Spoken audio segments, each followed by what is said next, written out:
17 ঘন্টা পর নিয়ন্ত্রণে এসেছে চট্টগ্রামের ইপিজেড এলাকায় কারখানার আগুন। তবে আগুন পুরোপুরি নেভেনি, এখনো ধ্বংসস্তূপ থেকে ধোঁয়া উঠছে। সকাল 7:15টায় কারখানার আগুন নিয়ন্ত্রণে আসে বলে জানিয়েছে ফায়ার সার্ভিস। তবে আগুন পুরোপুরি নেভাতে এখনো কাজ চলছে। ফায়ার সার্ভিসের সাথে ঘটনাস্থলে আছেন সেনা, নৌ ও বিমান বাহিনীর সদস্যরা। আর আগুনের ঘটনা তদন্তে ফায়ার সার্ভিস ও ইপিজেডের পক্ষ থেকে আলাদা দুটি কমিটি করা হয়েছে। রাজীব বড়ুয়ার তথ্য ছবিতে প্রতিবেদন। 17 ঘন্টার আগুনে পুড়ে গেছে চট্টগ্রাম ইপিজেডের Adams caps and textile limited কারখানার পুরো ভবন। 4 গুণ শক্তিশালী এনজাইম ও অধিক ফেনা সমৃদ্ধ অরিক সিলভার ওয়াশ মাত্র 70 টাকায়। তবে এখনো পুরোপুরি আগুন নেভেনি, ধোঁয়া উঠছে ভবনের বিভিন্ন অংশ দিয়ে। আর সেই আগুন নেভানোর কাজ করছেন ফায়ার সার্ভিস সহ 3 বাহিনীর সদস্যরা। এই কারখানাটিতে তোয়ালে ও চিকিৎসা সরঞ্জাম তৈরি হতো, যে কারণে দাহ্য পদার্থ থাকায় ফায়ার সার্ভিসকে আগুন নেভাতে বেগ পেতে হয়। তবে সবার নিরলস প্রচেষ্টায় আগুন নিয়ন্ত্রণে আনা সম্ভব হয় বলে জানান ফায়ার সার্ভিসের কর্মকর্তারা।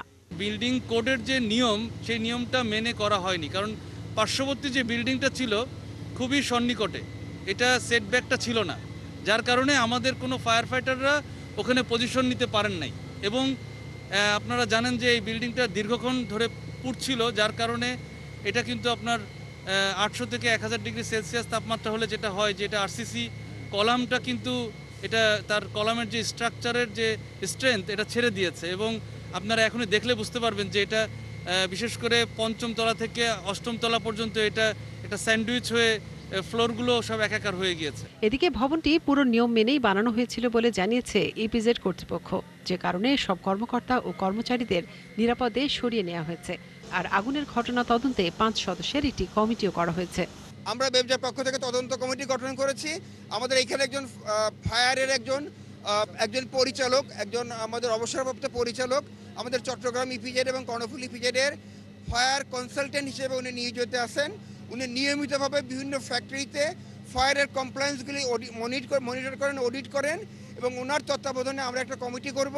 এই কমিটির মাধ্যমে আমরা হয়তো 7 দিনের মধ্যে একটা তদন্ত করে আমাদের দাপ্তরিক যে তদন্ত কমিটির ফলাফল, সিদ্ধান্ত বা মতামত এটা আমরা জানাই দিব। এর আগে বৃহস্পতিবার দুপুর 2টার কিছু আগে আগুন লাগে Adams caps and textile limited কারখানায়। 7 তলায় আগুনের সূত্রপাত হলেও সন্ধ্যা পর্যন্ত তা ছড়িয়ে পড়ে পুরো ভবনে। মনিরা কাজুরি, 71।